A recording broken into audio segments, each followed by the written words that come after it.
Não pode quem quer não. Luiz, qual é a tua relação com a escola?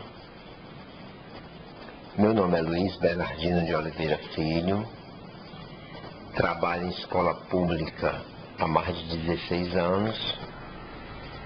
E nesses 16 anos a gente vai tendo uma relação bem próxima com os meninos e com algumas teorias que são desenvolvidas, né? Algumas ajudam no desenvolvimento dos seres humanos, outras teorias a gente vê que elas vêm se perpetuando por muito tempo e ao invés de libertar o ser, né, dessa coraça toda de preconceito, de conceitos que são formados, retrai muito mais as pessoas.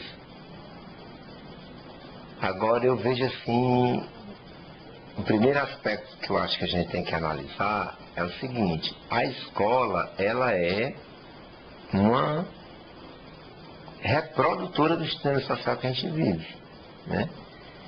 E aqui no Brasil, um país dito católico, a religião ela tem uma força, uma influência muito grande sobre as pessoas e sobre a ação das pessoas. E, consequentemente, essa força, essas ideias, esses dogmas que durante muito tempo as pessoas foram absorvendo, ela chega na escola através dos professores, né?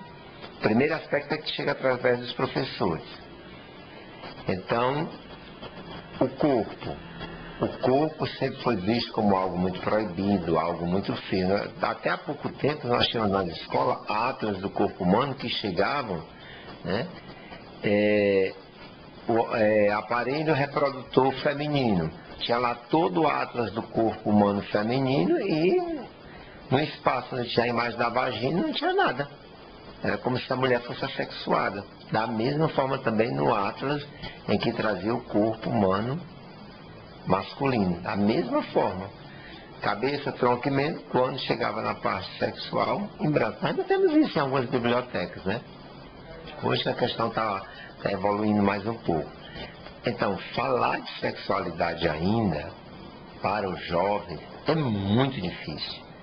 Porque a grande maioria dos educadores que hoje se encontram nas nossas unidades escolares, eles foram formados numa geração anterior, né?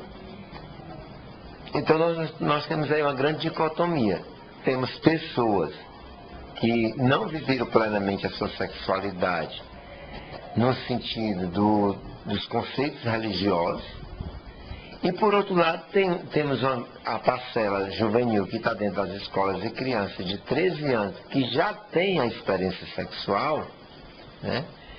Mas que não sabe conversar sobre sexualidade, não conhece o seu corpo, não conhece como o corpo se desenvolve, como se torna homem, como se torna mulher, numa questão mais de mudanças de hormonal e na questão de fase de vida, na questão cronológica, né? Então aí entra a nossa reflexão, né? A reflexão que vocês estão querendo trabalhar, desenvolver, é a questão do swing. O swing é uma dança extremamente sensual, que mexe com o corpo, né?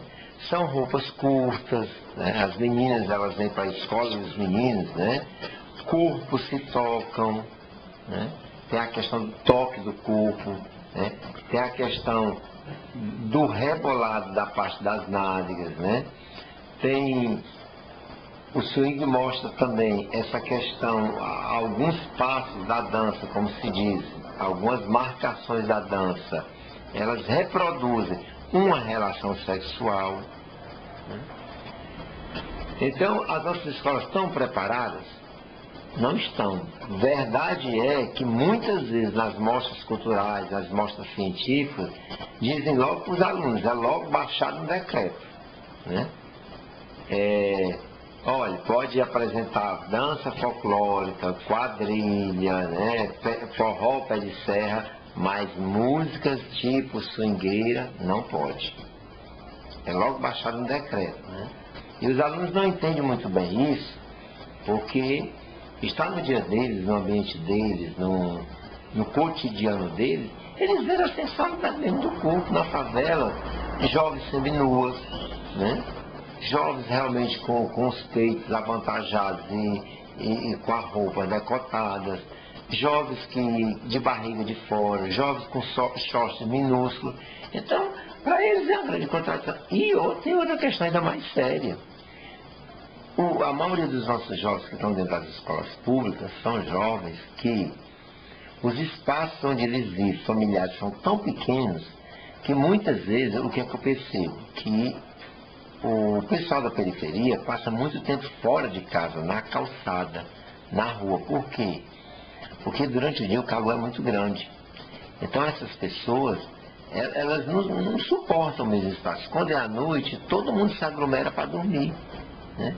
Então, o corpo de um toca muitas vezes no corpo do outro. Aí tem a questão do próprio adolescente, que a escola não fala com ele sobre sexualidade, a escola não fala sobre sexo, mas ele muitas vezes vê o pai e a mãe praticando relação sexual, né? E quando ele tenta expressar isso através de desenhos que mostram o formato do pênis, o formato da vagina, então os professores ficam desesperados, né? Apavorados com isso. Por quê? Porque não estão preparados para trabalhar essa questão. Agora é culpa deles? Não é culpa deles. Porque eles também, o professor que nós temos em sala de aula, é um ser humano, né, que traz com ele toda uma carga social de formação familiar.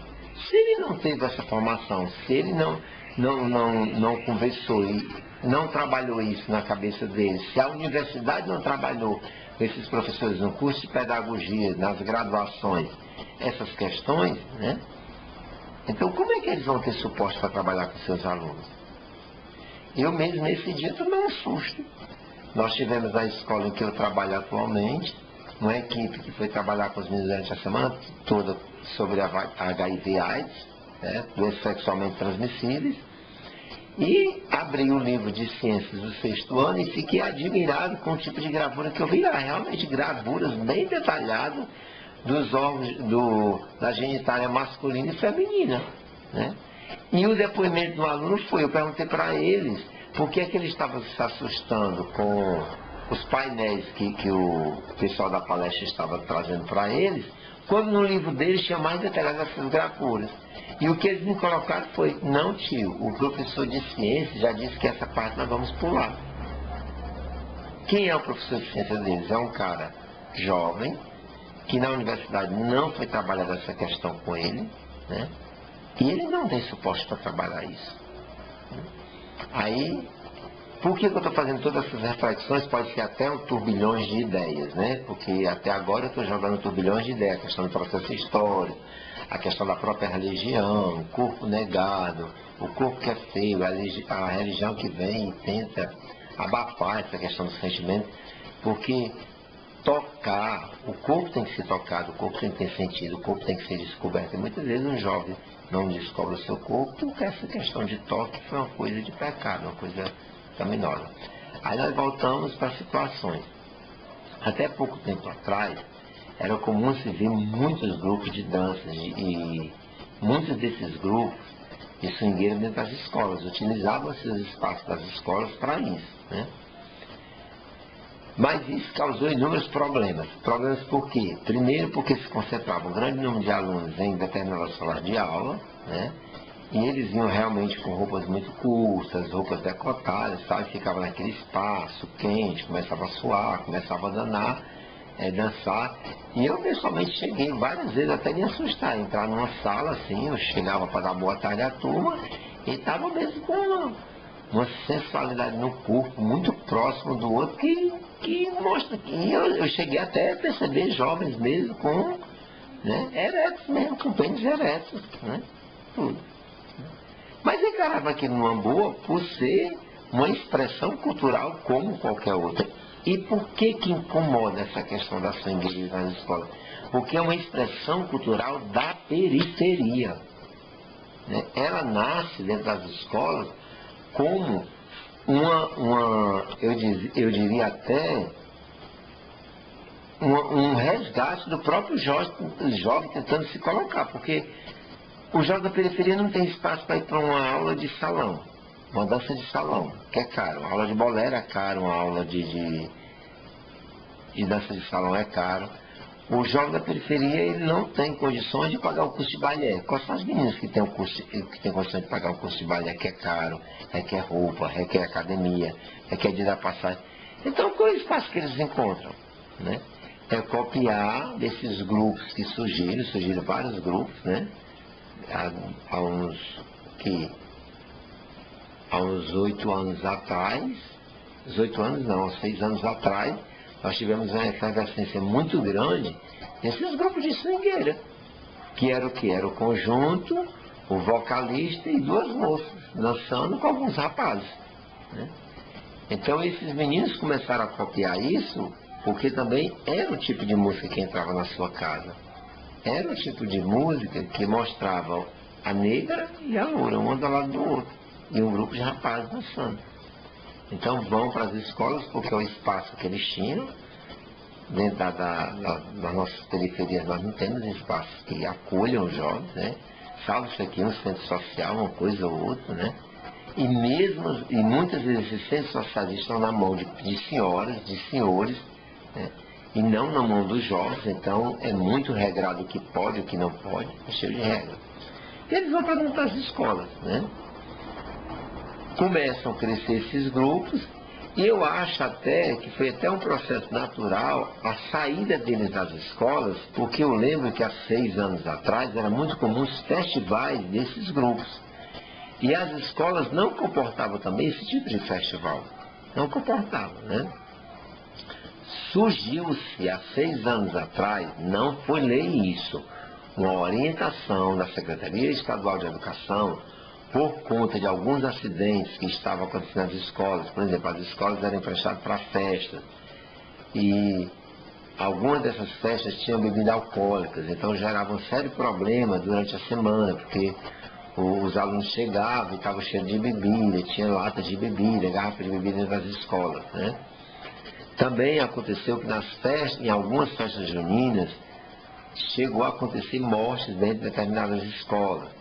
Então, foi orientação da Secretaria de Educação que os espaços das escolas passassem agora a ser emprestados apenas para eventos culturais da própria escola.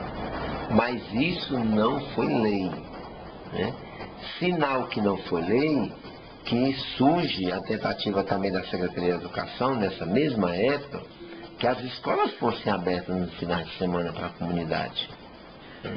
Porque era o espaço que a comunidade tem, e a Secretaria de Educação começava a entender que a escola que tinha uma referência com o jovem, que o jovem estava dentro dela nos finais de semana, essa relação se dava de forma mais próxima entre escola, que eu digo instituição, as figuras dos diretores, coordenadores tal, e alunos, né? Se davam mais de próximo. E daí foram surgindo vários projetos, como o Projeto Mais Educação, o Projeto Escola Aberta, que, claro, apresenta os seus problemas, porque nossas escolas não têm infraestrutura para o aluno estar estudando no horário, e no outro horário está dentro da escola com essas atividades que esse projeto oferece, né?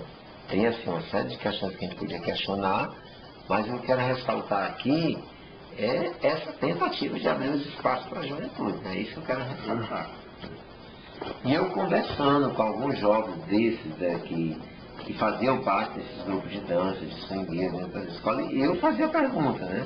Depois da sua indagação, se existiu essa lei que proibiu esses grupos, eu perguntei a eles, né? Entrei em contato com um deles e perguntei como é que se deu esse advento desses grupos saírem dentro das escolas. O que eles me colocaram foi essa própria necessidade de um espaço maior, né? E uma necessidade de estar em um lugar, estar em um espaço, não assim, que eles tivessem que se institucionalizar, não era isso que eles queriam, mas um espaço que visse de bom grado essa questão da própria sexualidade do corpo, que a dança trazia, né? Então, a escola como cheia de normas que tem que ser cumprida, falsos moralismos que estão presentes em cada parede, em cada sala, através das pessoas que lá dentro estão, né? não dava esse espaço para a juventude. Então eles foram migrando para onde?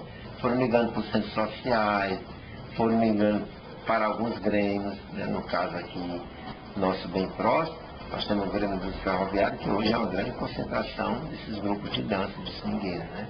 Onde acontecem festivais, encontros deles e tudo mais, né? E outros clubes aí, né? Então, o que eu vejo é isso. Outra pergunta? Tem uma pergunta... Só um momento, daí São Paulo.